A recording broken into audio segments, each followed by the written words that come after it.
On April 14th, President Trump will welcome President Bukele of El Salvador for an official working visit here at the White House.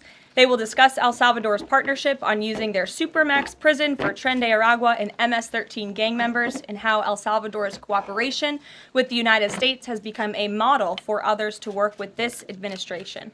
On April 17th, President Trump will welcome Prime Minister Giorgia Meloni of Italy for an official working visit at the White House as well. The president's thoughts also remain with the families and communities experiencing devastating loss from the severe storms and flooding affected several states across the central U.S.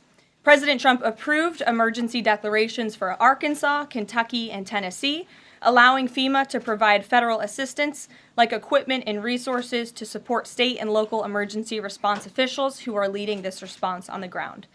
Last night, the Supreme Court delivered a massive legal victory to the Trump administration and allowed us to continue removing foreign terrorist invaders under the Alien Enemies Act.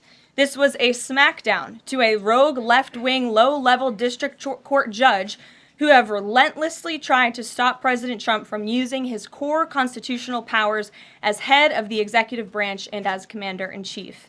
The highest court in the land made it clear that the President of the United States has the power to protect our homeland and forcibly remove foreign terrorists who pose a grave threat to families and communities. Thank you to the Supreme Court for upholding the rule of law and protecting the Constitution.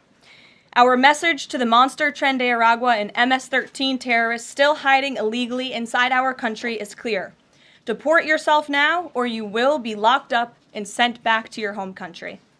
On another matter, the historic Liberation Day announcement last week by President Trump made it very clear that the era of American economic surrender is over. President Trump is no longer going to allow American workers and companies to be ripped off at the hands of foolish trade practices that shipped away millions of high-paying jobs and hollowed out communities across the country. It's America first, all the way. And despite fear-mongering by the media, the world is clearly responding to President Trump's approach. Just yesterday, President Trump held a bilateral meeting with Israeli Prime Minister Benjamin Netanyahu here at the White House. The Prime Minister pledged to immediately eliminate America's trade deficit with Israel and remove their trade barriers. Israel's proactive approach should serve as a model for the rest of the world. Also yesterday, the President spoke with Japan's Prime Minister, who wants to negotiate as well. The President also spoke to the acting President of South Korea this morning. He has tasked Secretary Bessent and U.S. Trade Representative Jamieson Greer to lead these talks. In total, since the Liberation Day announcement, nearly 70 countries have already reached out to the President to begin a negotiation. Countries are falling over themselves to reform their unfair trade practices and free open their markets to our country. Why? Because these countries greatly respect President Trump in the sheer power of the American market. These countries realize they've gotten filthy rich over the past few decades by imposing substantial tariffs on American-made products and ridiculous non-monetary barriers to block out American industry. The jig is up. Past American presidents sat by and let this happen, but President Trump stood up for our country, and he is saying no more. The president's message has been simple and consistent from the beginning. To countries around the world, bring us your best offers, and he will listen. Deals will only be made if they benefit American workers and address our nation's crippling trade deficits. America does not need other countries as much as other countries need us, and President Trump knows this. He's going to use the leverage of our markets and our country to the advantage of the people he was sworn in to represent. On the other hand, countries like China, who have chosen to retaliate and try to double down on their mistreatment of American workers, are making a mistake. President Trump has a spine of steel, and he will not break, and America will not break under his leadership. He is guided by a firm belief that America must be able to produce essential goods for our own people and export them to the rest of the world. A strong America cannot be solely dependent on foreign countries for our food, medicines, and critical minerals. And America must always maintain a robust defense supply chain. Reprioritizing and strengthening our manufacturing industry are essential national and economic security issues of the utmost importance to President Trump. By focusing on supercharging the onshoring of American manufacturing, the president is already delivering on his promise to usher in an economic golden age for our country. Just look at Friday's jobs report, which smashed expectations for the second straight month.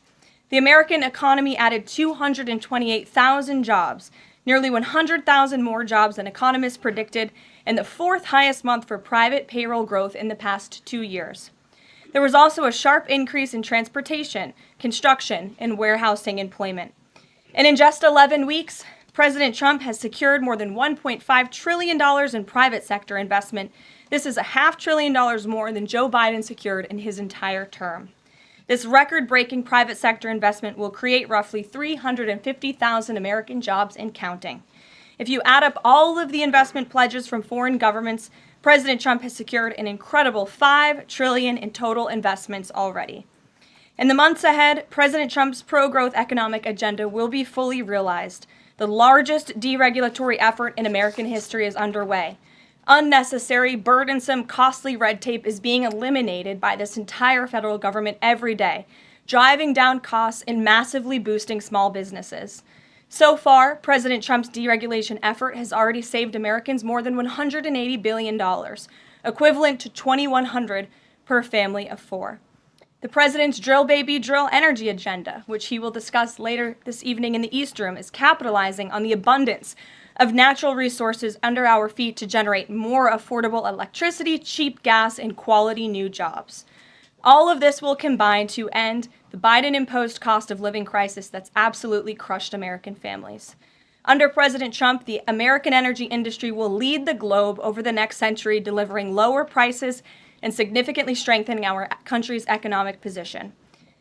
At the president's direction, Republicans in Congress are working quickly to pass one big, beautiful bill, which will also include the largest tax cut in American history. As President Trump has said, the House must pass this budget resolution quickly.